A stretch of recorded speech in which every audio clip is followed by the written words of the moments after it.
Hello students and welcome back to my channel math solutions with Rose ma'am. आज की class में mission गणित कक्षा 10वीं की 19 नवंबर 2022 की हम वर्कशीट करने जा रहे हैं। ये आपकी शनिवार की सैटरडे की वर्कशीट है बेटा। इसी वीक की कार्यपत्रक का जो टॉपिक है आज का वो है मध्य बिंदु सूत्र के अनुप्रयोग। यानी मध्य बिंदु हमने क्या होता है वो हमने सीखा था। x1 प्लस x2 अपॉन में 2 और y1 प्लस y2 अपॉन में 2 वाला फॉर्मूला होता है मध्य बिंदु का। और आज हम ये सीखेंगे कि इस फॉर्मूले को हम कहाँ कहाँ यूज़ करते हैं, तो आज उस बारे में जानेंगे। तो चलिए वीडियो को शुरू कर लेते हैं। क्वेश्चन को हमें सॉल्व करना है। देखिए पहले थोड़ी सी एक्सप्लेनेशन दे रखी है, फिर एक क्वेश्चन दिया हुआ है एग्जाम्पल के तौर पे, और फिर एक अनसॉल्व दिया है जिसको हमें सॉल्व करना है। तो जिन बच्चों ने चैनल अभी तक सब्सक्राइब नहीं किया बेटे, पहले चैनल को सब्सक्राइब कर दीजिए और बेल आइकन को प्रेस कर दीजिए। क्वेश्चन अब स्टार्ट करते हैं। मध्य बिंदु सूत्र के प्रयोग से हम ज्ञात कर सकते हैं क्या। देखिए पहले तो इस बात करते हैं हम, ये एक सर्कल है, वृत्त है।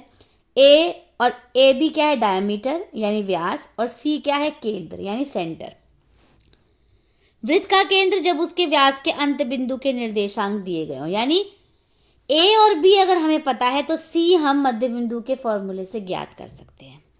दूसरा, व्यास के अज्ञात अंत बिंदु जब वृत्त का केंद्र दिया हो, यानी जब वृत्त का केंद्र दिया हुआ होगा तो इन दोनों में से और कोई भी एक दिया हुआ होगा तो हम दूसरे बिंदु को ज्ञात कर सकते हैं। किसकी मदद से, मध्य बिंदु सूत्र की मदद से। तीसरा, समांतर चतुर्भुज के अज्ञात शीर्ष के निर्देशांक, यानी जो समांतर चतुर्भुज है उसका अगर कोई भी निर्देशांक नहीं दिया हुआ तो हम मध्य बिंदु सूत्र की मदद से उसको निकाल सकते हैं। यदि दिए गए बिंदु समांतर चतुर्भुज के शीर्ष के निर्देशांक है, ये भी प्रूव करने के लिए भी, ये भी साबित करने के लिए, सिद्ध करने के लिए भी हम मध्य बिंदु सूत्र का प्रयोग करेंगे।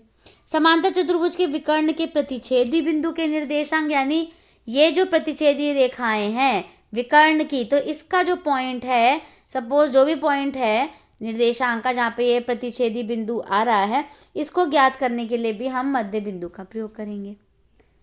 अब आते हैं हम प्रश्न पे, जो हमें एग्जाम्पल दिया हुआ है। एक समांतर चतुर्भुज दिया हुआ है बेटा, देखिए यहाँ पे फिगर में ए बी सी और डी, जिसके निर्देशांक क्रमानुसार ए जो है वो 7 और 2 है, बी जो है वो 8 और 3 है, सी जो है वो 9 और 4 है, डी जो है वो पी और 3 है। तो पी का मान ज्ञात करना है। AC तथा BD समांतर चतुर्भुज ABCD के विकर्ण है। देख लीजिए ये AC जो है और ये BD है, विकर्ण है। तो ये जो M बिंदु है, ये बिंदु M पर समद्विभाजित करते हैं, तो हम पहले M की वैल्यू निकाल लेंगे। तो M हमारा मध्य बिंदु से निकल जाएगा, सेंटर दे रखा है ना। तो AC का मध्य बिंदु हमें निकालना है पहले, और फिर BD का मध्य बिंदु, फिर BD का। अब AC की अगर हम बात करें बेटा, तो जो A पॉइंट था आपका वो है आपका 7 और 2, यहाँ पे आ गया 7 और 2, और जो सी है वो है 9 और 4। तो 7 और 9 को प्लस करेंगे अपॉन में 2, और 2 और 4 को प्लस करेंगे अपॉन में 2। ऐसे ही बी वैल्यू जो है बेटा वो है आपका 8 और 3, और जो डी है वो है पी और 3। ठीक है, तो 8 प्लस पी बटे में 2 करेंगे, और 3 प्लस 3 बटे में 2 करेंगे। 3 और 3 6 बटे में 2, ये तो सेम ही रहेगा, पी जुड़ेगा नहीं। 7 और 9 16 बटे में 2, और 2 और 4 6 बटे में 2। अब कट करना है, तो 6 बटे में 2 और 6 बटे में 2 को कैंसिल कर दो, बचा क्या, ये दोनों, 2 से 2 कैंसिल हो गया, ये प्लस 8 इधर आकर के माइनस 8 हो गया, 16 में से 8 गया 8। तो पी का जो वैल्यू है वो कितना आ गया आपके पास, 8। पी की वैल्यू हमें निकालनी थी, तो मध्य बिंदु का फॉर्मूले का यूज़ करके हमने पी की वैल्यू निकाल दी। अब आते हैं हमारे क्वेश्चन पे, जो कि हमें इस वर्कशीट में दिया हुआ है सॉल्व करने के लिए। प्रश्न है, सिद्ध कीजिए कि A 0 0, B 3 0, C 4 1 और D 1 1 एक समांतर चतुर्भुज के निर्देशांक है। हमें ये सिद्ध करना है। तो बेटा देखिए पहले मैं आपको एक फिगर से समझाती हूँ। ये हो गया आपका समांतर चतुर्भुज, ये हमने रख दिया A B C और D। A है हमारे पास 0 0, B है हमारे पास 3 और 0, C है 4 और 1, और D है 1 और 1। ठीक है, अब समांतर चतुर्भुज के निर्देशांक, यानी अगर AB की दूरी हम निकालते हैं, CD की दूरी निकालते हैं डिस्टेंस फार्मूला से, दूरी सूत्र से, तो बराबर आनी चाहिए, और BC और AD की दूरी बराबर आनी चाहिए। बराबर आने से ये हमें प्रूफ हो जाएगा कि ये समांतर चतुर्भुज है, क्योंकि इसकी आमने सामने की भुजाएं क्या होती हैं बेटा, समान होती है। ठीक है, तो चलिए हम इसको व्हाइट बोर्ड पे सॉल्व कर लेते हैं इस क्वेश्चन को। तो चलिए बेटा, व्हाइट बोर्ड हमने अपना ओपन कर लिया है। सॉल्यूशन देखते हैं। पहले पॉइंट लिख लेते हैं। क्या है? ए है हमारा 0 0, फिर बी है हमारा 3 0, फिर सी है हमारा 4 1 और डी है हमारा 1 1। ठीक है। अब पहले ए बी का डिस्टेंस निकालेंगे, तो ए बी का डिस्टेंस निकाल देते हैं। तो फॉर्मूला वही लगेगा बेटा, x2 माइनस x1 का whole square, y2 minus y1 का होल स्क्वायर, डिस्टेंस का फॉर्मूला दूरी का। तो 3 में से क्या माइनस करेंगे? 0। 3 माइनस 0 का स्क्वायर प्लस, और इस 0 में से इसको माइनस करेंगे तो 0 माइनस 0 का स्क्वायर। तो क्या आ जाएगा? 3 का स्क्वायर प्लस 0 का स्क्वायर। तो 3 का स्क्वायर क्या होता है? 9, और 9 का आंसर क्या होता है? 3। अब निकालते हैं हम BC का डिस्टेंस, दूरी निकालते हैं BC की। 4 में से 3 माइनस कर दीजिए। 4 में से 3 माइनस करा स्क्वायर प्लस 1 में से 0, 1 माइनस 0 का स्क्वायर। 4 में से 3 गए, 1 का स्क्वायर प्लस 1 का स्क्वायर, तो 1 और 1 2, यानी √2 आ जाएगा इसका आंसर। फिर CD की निकाल लीजिए डिस्टेंस, CD का निकाल लीजिए। 1 में से 4 माइनस कर दीजिए, 1 माइनस 4 का स्क्वायर प्लस 1 में से 1 माइनस कर दीजिए।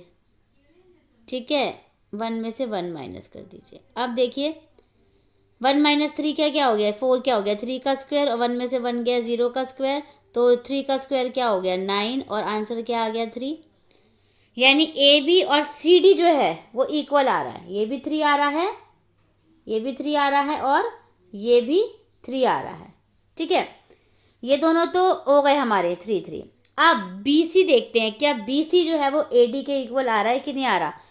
तो मैं एक बारी इसको जो है वो रब करती हूँ बेटा, और A और D वाला पॉइंट लिखूँगी। जो A है हमारा वो हमारा 0 0 था, और जो D है वो 1 1 था। तो पहले AD की वैल्यू निकाल लेते हैं, AD का डिस्टेंस निकाल लेते हैं, दूरी निकाल लेते हैं। 1 में से 0 माइनस कर दीजिए स्क्वायर प्लस 1 में से 0 माइनस कर दीजिए, तो 1 का स्क्वायर प्लस 1 का स्क्वायर, यानी कितना होगा? √2। तो आ गया ना बराबर। तो जो हमारा AB है, AB हमारा किसके इक्वल आया है?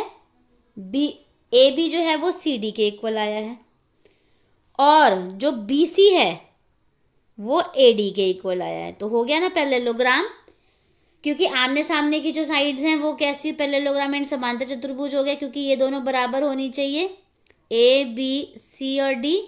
ठीक है, तो यानी AB और CD बराबर होनी चाहिए थी, ये है, और BC और AD बराबर होनी चाहिए थी, ये है। तो यस, इट इज़ पैरेललोग्राम लिख देंगे।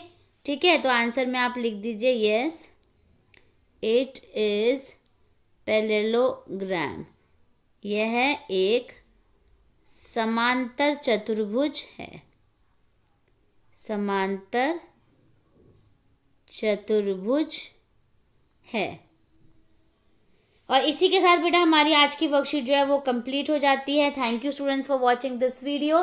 फिर मिलेंगे हम एक नई वीडियो में एक नई वर्कशीट के साथ। वीडियो को लाइक, अपने दोस्तों के साथ शेयर, और चैनल को सब्सक्राइब करना मत भूलिएगा।